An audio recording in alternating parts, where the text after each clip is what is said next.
Selamat pagi, bersama saya, Cindy Raja.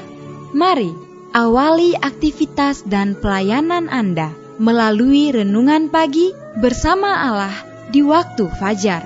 Dengan doa dan bimbingan darinya, kita dapat diyakinkan bahwa pada hari yang mulia itu, ketika Yesus kembali untuk mengklaim miliknya, bahwa kita akan menunggunya di sana dengan tangan terbuka dan disambut ke hadiratnya yang kekal. Ditulis oleh Ellen G. White bersama Pendeta Denny Kanajo. Selamat mendengarkan. Shalom, selamat pagi para pendengar yang diberkati oleh Tuhan dimanapun Anda berada saat ini. Kita akan sama-sama mendengarkan firman Tuhan melalui audio renungan pagi. Pada tanggal 3 November 2022 dengan judul Dia akan mengakui miliknya. Sebelum kita melanjutkan bacaan renungan kita pada pagi hari ini, kembali saya mengajak semua para pendengar yang setia untuk tundukkan kepala dan berdoa bersama-sama. Bapa kami yang bersemayam di dalam takhta kerajaan sorga, terima kasih Tuhan Yesus, karena begitu besar kasih dan rahmat Allah bagi kehidupan kami. Lebih khusus di pagi hari ini ya Tuhan, sebelum kami melakukan segala tugas pelayanan pekerjaan kami sangat rindu Tuhan untuk belajar mendengarkan firman Tuhan. Curahkanlah kepada masing-masing kami kuasa Roh Kudus-Mu, agar kami dapat mengerti dan kami mempraktekannya dalam setiap kehidupan kami.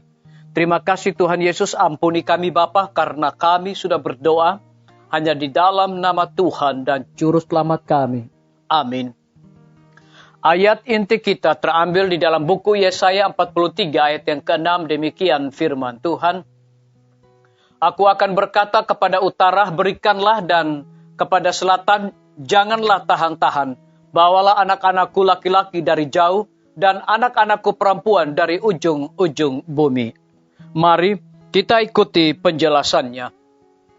Kesusahan memenuhi sorga karena disadari bahwa manusia sudah hilang, dan dengan demikian dunia yang diciptakan Allah akan dipenuhi dengan keadaan yang akan binasa menuju kepada kemalangan, penyakit, dan kematian.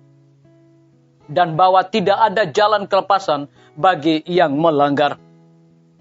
Seluruh keluarga Adam harus mati. Kemudian saya melihat Yesus yang indah itu dan memandang raut wajahnya yang menunjukkan simpati dan berduka. Saya melihat segera ia mendekati terang yang gemilang, yaitu yang mengelilingi Bapa. 3 kali ia lenyap di dalam terang yang mulia itu, yaitu yang menudungi Sang Bapa. Dan pada ketiga kalinya ia datang dari Sang Bapa, barulah kami dapat melihat pribadinya. Kemudian ia mengumumkan kepada kor malaikat bahwa suatu jalan kelepasan telah dibuat untuk manusia yang hilang. Bahwa ia telah memohon kepada Bapanya dan telah memperoleh izin untuk menyerahkan nyawanya sendiri untuk menebus manusia itu, untuk menanggung dosa mereka dan menanggungkan hukuman kematian ke atas dirinya sendiri. Itulah yang membuka satu jalan di mana mereka melalui jasa darahnya mendapat pengampunan untuk pelanggaran-pelanggaran yang lalu, dan melalui penurutan akan dapat dibawa kembali ke taman dari mana mereka pernah diusir.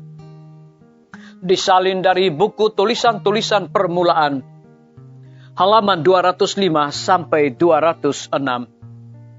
Segera saya mendengar suara Allah yang menggoncang langit dan bumi. Saya memandang kepada rombongan itu yang tidak lama sebelumnya berada di dalam kesukaran dan perhambaan yang besar.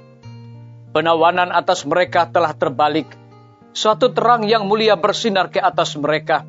Semua tanda letih dan lelah telah lenyap. Kesehatan dan kecantikan tampak pada setiap wajah. Terang dan kemuliaan ini tetap tinggal pada mereka, sampai Yesus kelihatan di dalam awan, dan rombongan setia yang diuji itu diobahkan dalam sesaat lamanya, dalam sekejap mata, dari kemuliaan kepada kemuliaan. Disalin dari buku tulisan-tulisan permulaan, halaman 388 hingga 389. Biarlah bacaan renungan kita saat ini akan menjadi berkat bagi kita semua. Mari kita tunduk kepala dan kita berdoa. Bapa di sorga, terima kasih Tuhan. Oleh karena firman-Mu di pagi hari ini memberikan kekuatan sukacita bagi masing-masing kami para pendengar yang setia. Lebih daripada itu memberikan sebuah penekanan. Kesusahan memenuhi sorga karena disadari bahwa manusia sudah hilang. Dan dengan demikian dunia yang diciptakan Allah akan dipenuhi dengan keadaan yang akan binasa menuju kepada kemalangan, penyakit dan kematian. Dan bahwa tidak ada jalan kelepasan bagi yang melanggar. Terpujilah nama Tuhan. Pada pagi hari ini, hamba berdoa untuk pemerintah kami. Tuhan memberkati Bapak Presiden bersama Wakil Presiden, para menteri dan seluruh stafnya, Bapak Gubernur bersama dengan wakil, Bapak Wali Kota bersama wakil, Bapak Bupati bersama wakil, camat dan seluruh stafnya.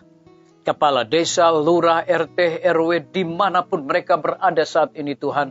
Mereka membutuhkan hikmat pengetahuan sorga, kekuatan kesehatan, agar dapat menjalankan roda pemerintahan di tengah-tengah pandemi dan kesukaran hidup saat ini, boleh sesuai dengan amanat dan titah Tuhan sendiri. Kami berdoa untuk pimpinan-pimpinan organisasi gereja Tuhan, dari tingkat yang tertinggi sampai kepada gembala jemaat. Saat ini Tuhan, mereka membutuhkan kuasa Roh Kudus di dalam pelayanan mereka.